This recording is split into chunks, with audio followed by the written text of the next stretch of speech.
Hi again, gang. I just wanted to provide you with some tips that I hope help you conduct research for papers in this class and for papers you'll be required to write for other courses. By now, you've studied the excellent Research 101 presentation offered through the CSN library. Now, that presentation provides very valuable information on the basics of conducting research, so it's very important that you study that information.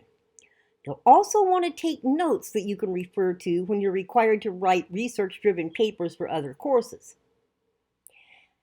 This video simply supplements the information in that presentation. And since this video is assigned after that presentation, I'm assuming you already know that material. We're going to more or less pick up where that presentation leaves off and discuss some approaches that might help. Since you are probably familiar with the various types of sources that can be used, and since the types of sources available from the library are discussed in the Research 101 presentation, we'll just review the types of sources kind of quickly. Obviously, books and ebooks can be good sources. In fact, for most courses, you will most likely choose a topic that's associated with the chapter in the textbook for the class. And that textbook will provide you with the basic information on the topic and will most likely even provide you with some ideas on some of the subtopics that you might want to develop for the paper.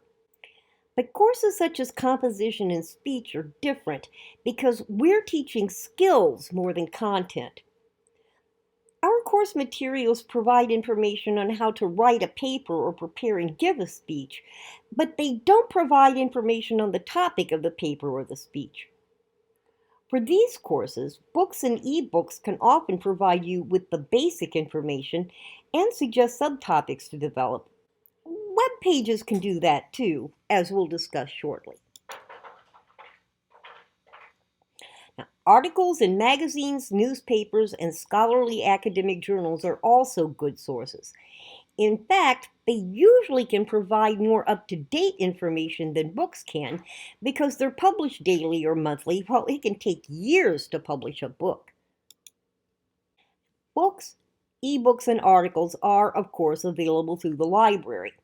But there are also specialized databases that provide information, and we're going to discuss those databases shortly.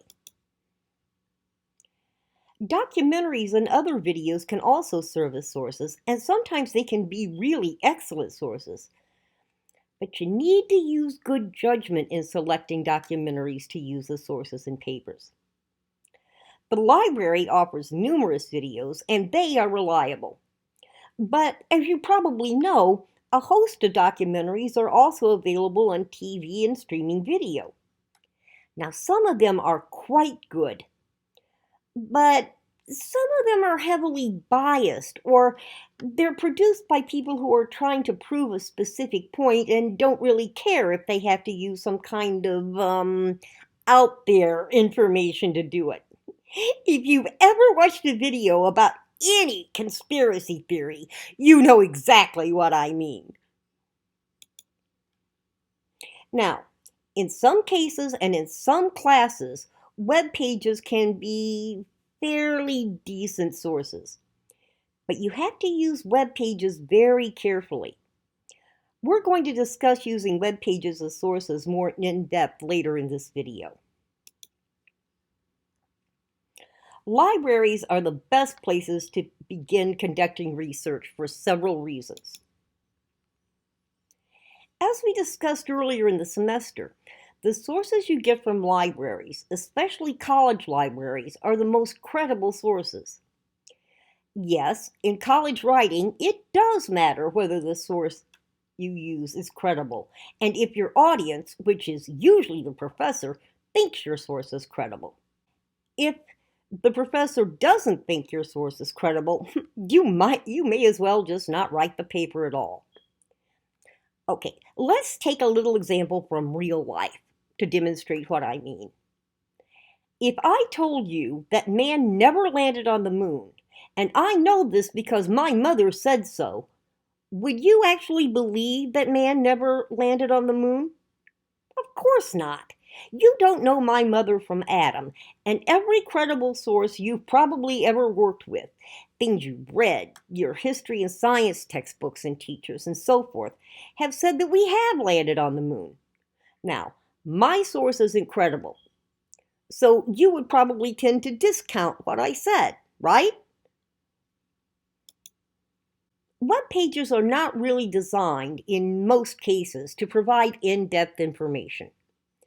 We all know that most of them are mainly designed to sell something. They're written to be read very quickly or even skimmed, and they're written for people with about an 8th grade reading level. They aren't going to provide a lot of support for what they say because that would take time to read, and most websites are meant to be read fairly quickly. In fact, one of the problems that students have when they take online courses is that we're all used to skimming written material on the web, and you can't do that in an online course. Yes, web pages can provide some very basic information, but it's kind of difficult to fully develop a paper using only web pages. Another reason that working with sources from the library is a good idea is because the library pages often provide information and examples that can help us with our bibliography entries, such as the entries on our works cited pages in MLA. Let's take a look at an example.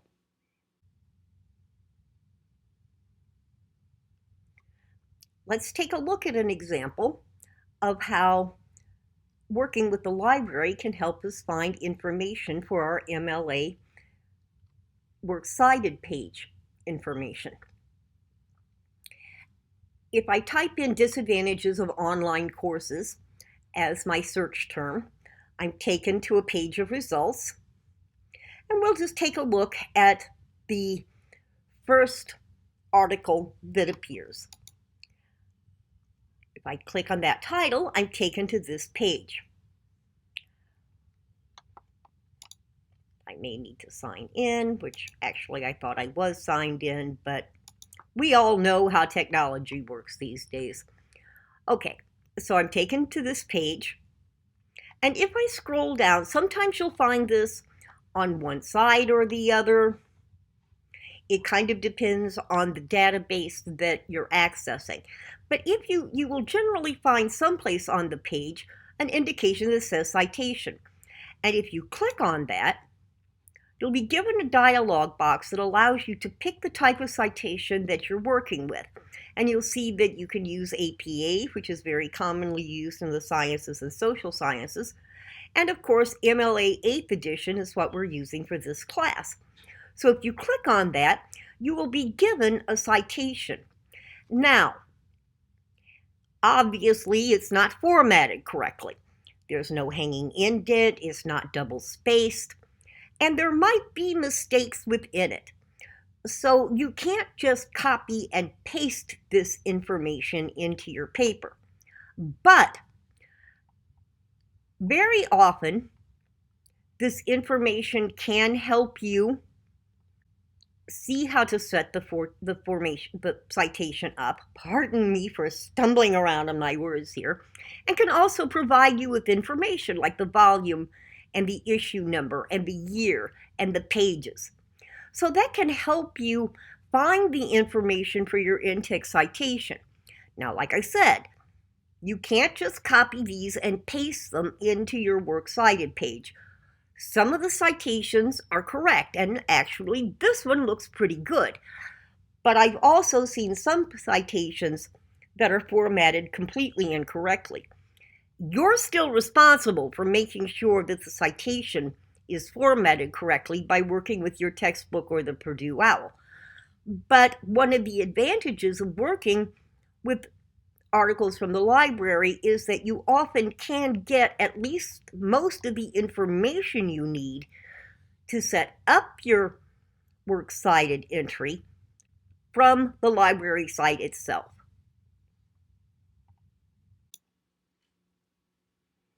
Another way that working with the library can help is that it usually provides the full text of articles that you can download in PDF format. Now, PDF files include include page numbers. So you should always download PDF versions of articles from the library because you need page numbers for the in-text citations in MLA if they are available.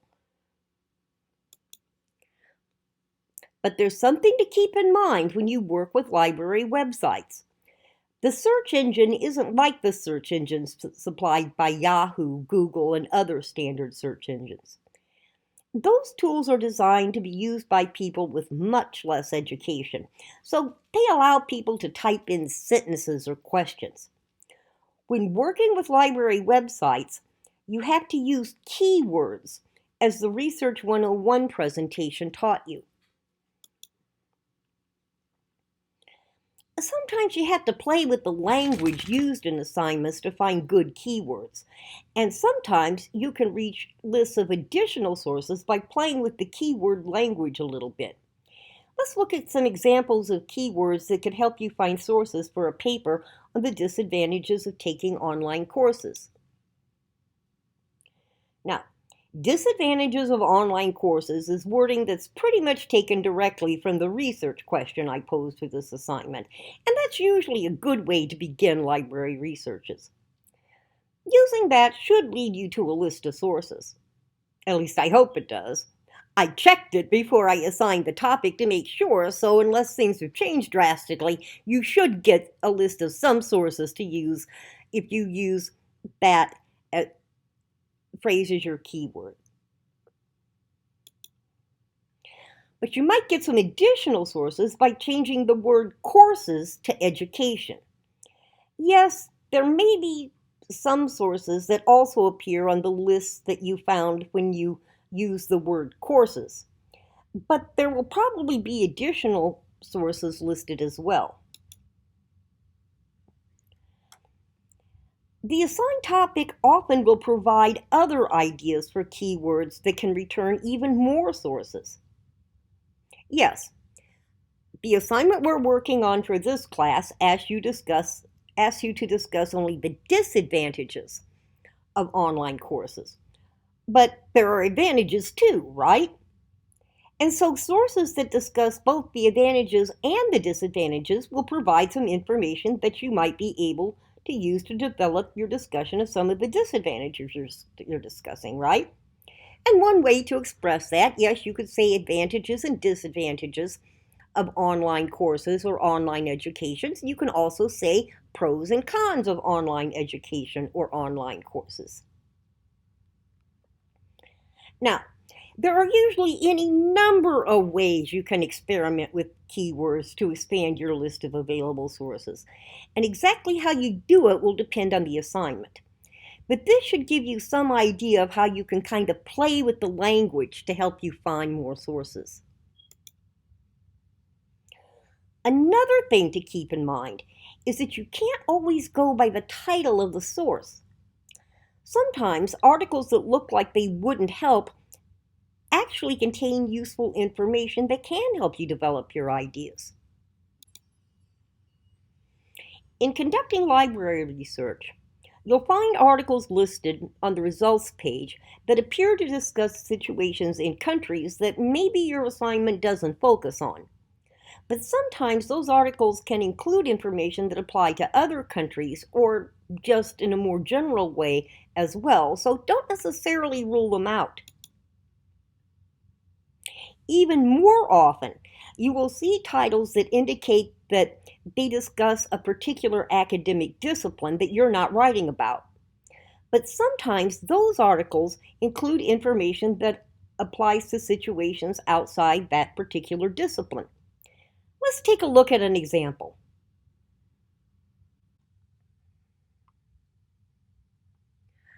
Now, this article on teaching epidemiology in the digital age that we looked at a few moments ago when we looked at citations also provides a good example of how titles can be deceptive.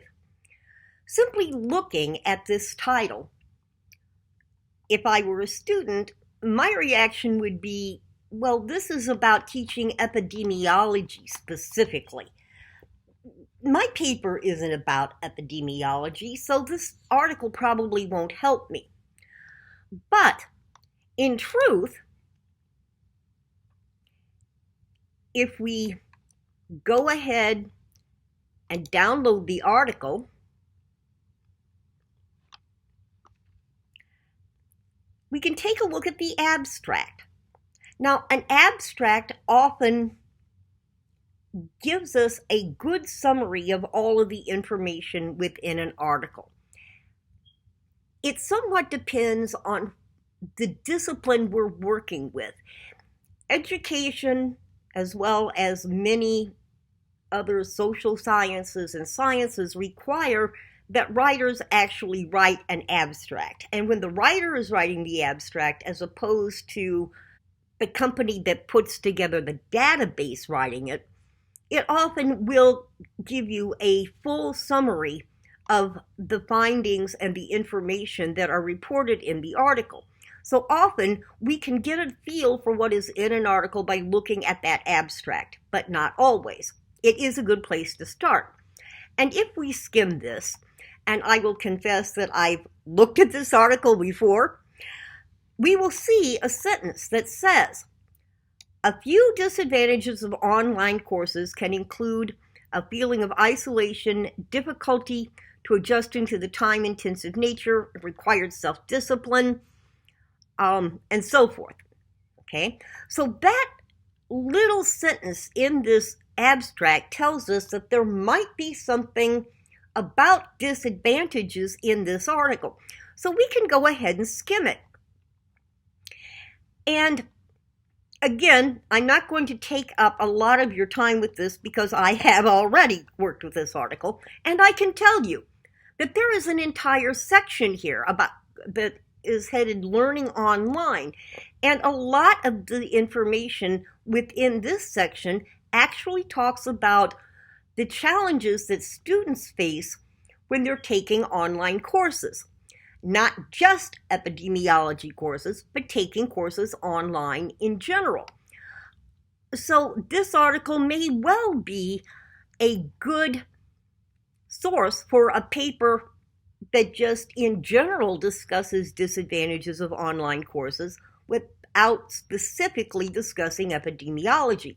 So you have to be a little careful with article titles, because sometimes titles that look like they wouldn't provide any information turn out to be connected with articles that do.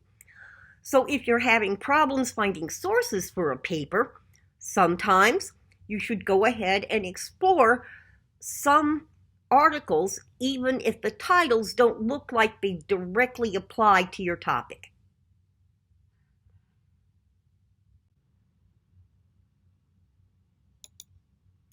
This is what the icon on the CSN Library website looks like in 2019, and it's looked this way for quite a few years. But even if the library redesigns its pages, somewhere you'll find a link on the site that will allow you to browse the databases that you can access through the library. When you click on that, you'll be taken to a list of databases. That list will include the general databases that you already searched just by using the search bar on the library homepage. But there are also specialized databases for some disciplines, such as science, anthropology, and literature, that can lead you to even more sources. Now, since I teach literature, I know that if you ever need to write a research-based paper for a lit course, you're going to need to work with one of the specialized databases for literature to find those sources. But even in disciplines in which you can find sources through the general library research, you might be able to find additional sources through the specialized databases. Another set of databases that can be very useful are those that discuss opposing views, or pros and cons. The Research 101 presentation discusses those briefly, but I thought I would take a couple of minutes to add a little information. The CQ Researcher database will lead you to a site called the Congressional Quarterly. That site provides some excellent in-depth discussions of both sides of any issue that is being or has ever been debated by the U.S. Congress. Most of the material you can access through this database is presented by experts, including some of the top experts in any field that is attempting to influence public policy. Now, Issues and Controversies is another great place to begin researching any kind of controversial issue. If you're discussing pros and cons, or advantages and disadvantages, or just the pros, or just the cons, or just the advantages, or just the disadvantages of almost anything, you'll find articles in this database that provide background, history, and a summary of some of the major reasons that experts and people on both sides of an issue have raised. Because these articles provide background and history, they can be an excellent place to begin your research and can provide details to support your discussions. Opposing Viewpoints in Context is another good site for any topic that has pros and cons or advantages and disadvantages. In addition to an article with basic information, it provides links to other articles that can help you develop your discussion. Well, that covers some of the basic information about using sources from the library. I covered it in a little bit of depth because you will find that many professors will not allow you to use standard websites as sources. In fact, the further you progress in college, the less likely it is that professors will allow you to use websites as sources without advance permission. Now, you could use standard websites for papers in this course because this is a very basic introductory course. But even for this course, you have to be careful in choosing websites. One of the things you have to be careful about is that you have to make sure that the website is actually produced by someone with a background on the topic. Remember, anyone can post anything on the web, and anyone can claim to be someone they aren't because there is no editor on the web.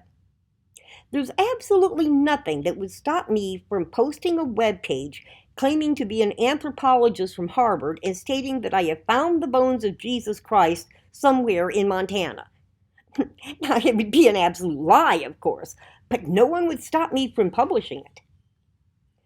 When you use a website as a source, you need to make sure that it is published by a person or organization that, first of all, actually exists, and second of all, is reliable. In many cases, websites that can be relied on at all are published by organizations and institutions, and the site often has a link labeled something along the lines of About Us. If you follow that link, you can get some information about the organization. If there is no such link, the existence and reliability of the organization is somewhat open to question. Even if there is a link, there's no guarantee. Now, websites are just fine for day-to-day use if we keep in mind the phrase caveat emptor, which means let the buyer beware. But in writing college research papers, it's better to use information from sources that we don't have to beware of. As we've discussed earlier, another problem with web pages is that the information is often not well developed. Web pages are designed for a quick read. They usually won't provide enough information to allow you to develop discussions and papers very well. Sure, they might provide a quick shopping list of 7 or 8 points, but profs usually want developed discussions of 2 or 3 main points, not a shopping list. The reason profs assign research papers to begin with is to provide students with an opportunity to select one aspect of the course and learn about it in depth. No one learns anything in depth from web pages. Also, one website will often simply repeat what another one says, sometimes word for word. Yes, that's plagiarism. But many of these organizations, and particularly corporations, don't care much about ethics or even laws. You may find a dozen sites when you conduct a web search, but 6 of them may pretty much all say the same thing. Now, In courses such as composition and speech that don't supply the basics in a textbook, web pages can provide you with some of the basics. They can provide you with ideas of points and subtopics that you can research. But you probably will need to use more expanded articles to develop your papers. Now, there are some exceptions. Websites associated with traditional publications, meaning publications that are also available in print most of the time, can provide more information. For example, most TV networks, newspapers, and magazines also have websites, and sometimes entire articles are posted on those sites. Also, trade publications with fully developed articles can be found on the web. But for some topics, it's going to be really difficult to find well-developed discussions on the web, so you'll have to look elsewhere to develop your papers well enough. Now, for some papers, the tips we've discussed will provide you with enough information to develop your papers.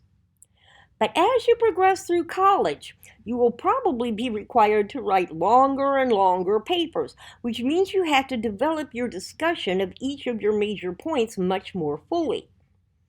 In that case, and maybe even for papers in this course, you'll find it useful if you conduct research into the major points in your paper individually.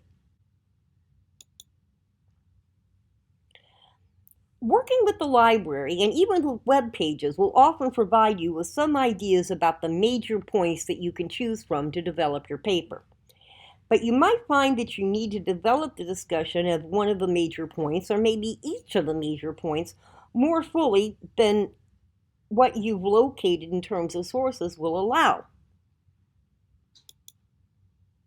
You can find more support for your discussion of your major points by considering those major points as subtopics, and then conduct research on those specific subtopics. Let's take a look at how an example of that might work. Let's take a look at an example to see how that conducting research into a subtopic can provide us with more sources. For example, if we're writing about the disadvantages of online courses, one of the disadvantages that we will most likely encounter in conducting our basic research is that it requires a higher level of motivation on the part of students. So, exactly how important is motivation? Let's find out by typing in importance of student motivation online courses.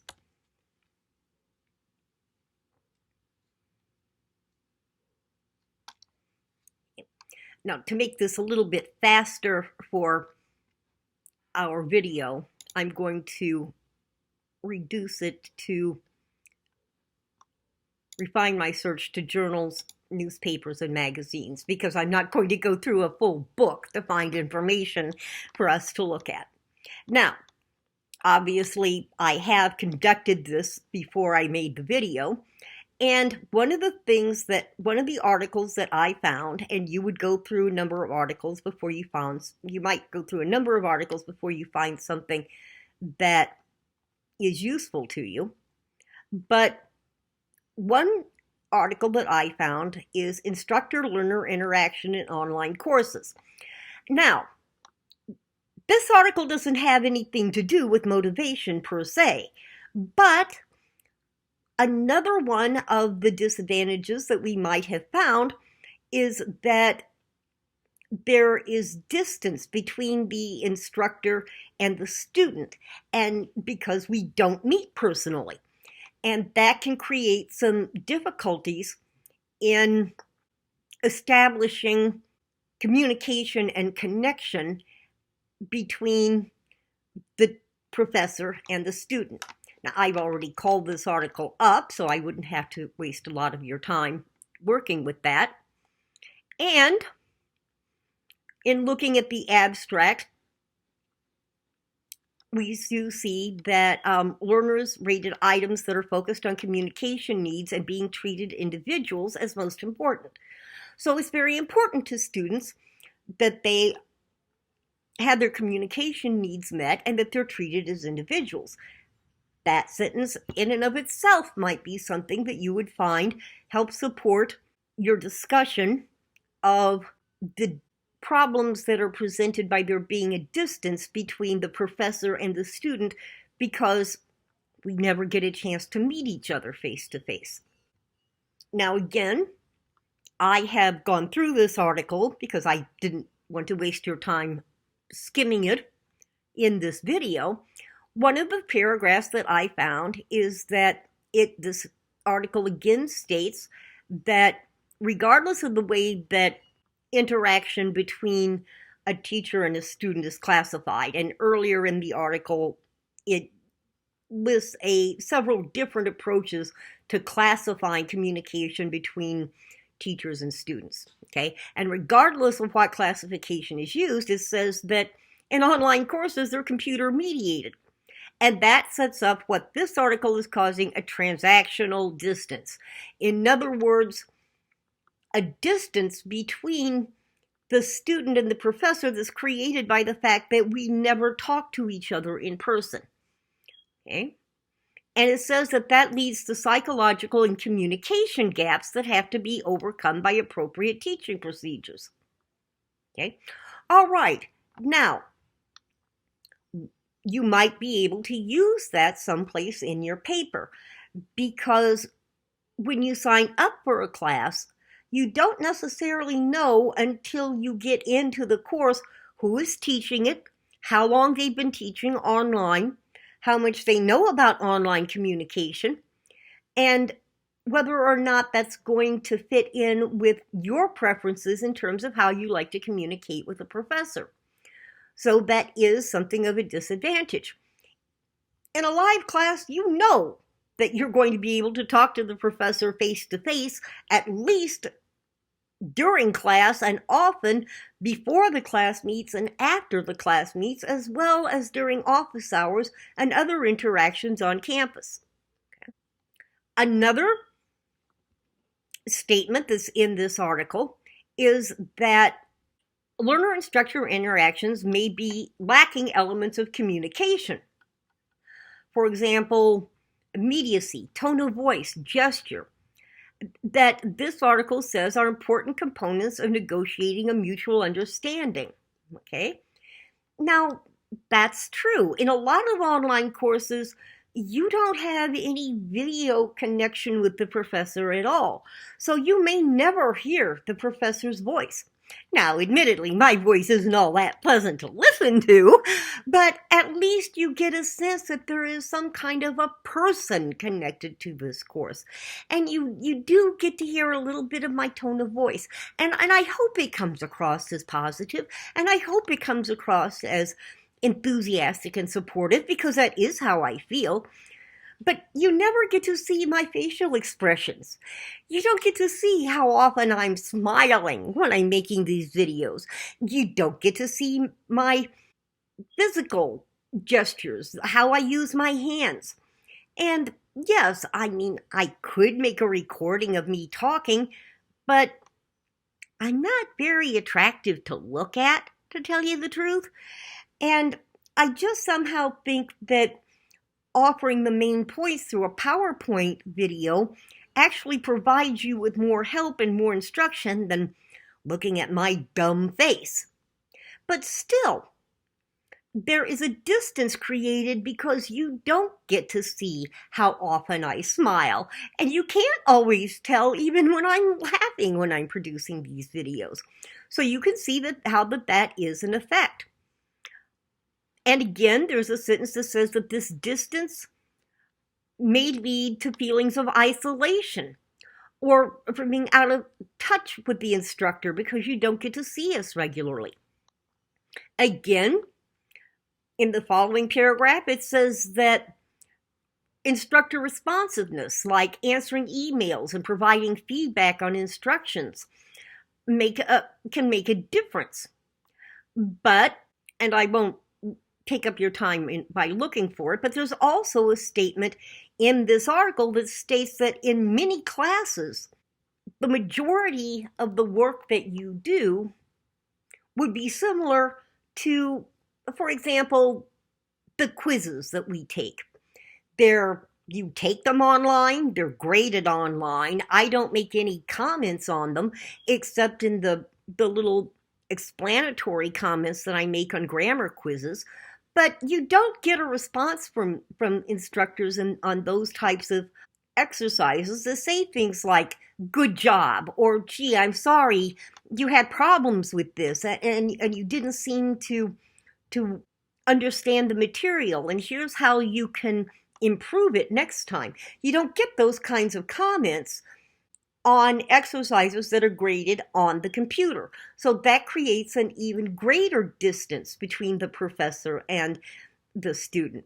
Now, in composition courses, or at least in my composition class, as I know you've seen by now, you get extensive comments at the tops of the papers that we actually turn in that are designed to tell you where you need to strengthen your skills so that you can do better in the future.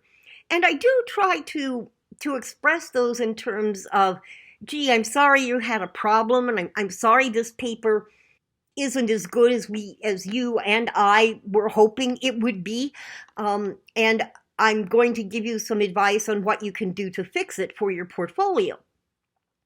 Frankly, there would be a lot more of that kind of thing in the comments I make on papers, but I already feel like I'm asking you to read a lot in those comments because, as some of you know, sometimes my comments are longer than the paper you turned in. And I do realize that you have other things to do in life other than read stuff that I write. I mean, I don't really expect you to make me and my class the most important thing in the world, and I know you have other things to take up your time. But that's just an example of how you can actually expand your research and find sources that can help you by going in and doing a search on the subtopics in the paper, which in this case would be the different types of disadvantages to online education that you discovered in conducting the initial research through the library and the web pages.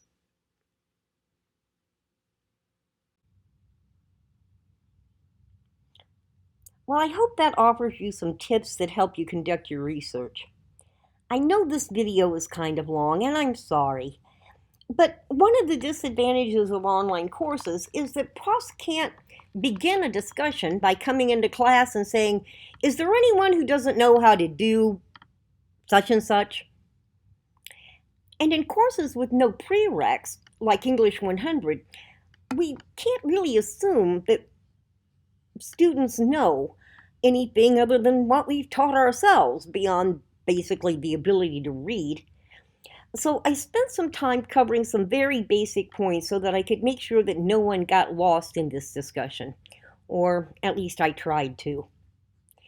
If you have any questions, please do email me through Canvas. I'll do whatever I need to try to help you. As a matter of fact, I originally produced this video because a couple of students emailed me with questions about how to find sources for their paper. I found that it was really difficult to answer those questions very well through email, so I decided a video would be better. And I also know from having taught for over 20 years that very often if one student is having problems, others are too, but they just don't ask. So I figured it would be a good idea to put together a video for the course. I really do hope it helped. We'll talk again soon. And until then, I really do hope that you're able to find some time to relax and enjoy life to its fullest.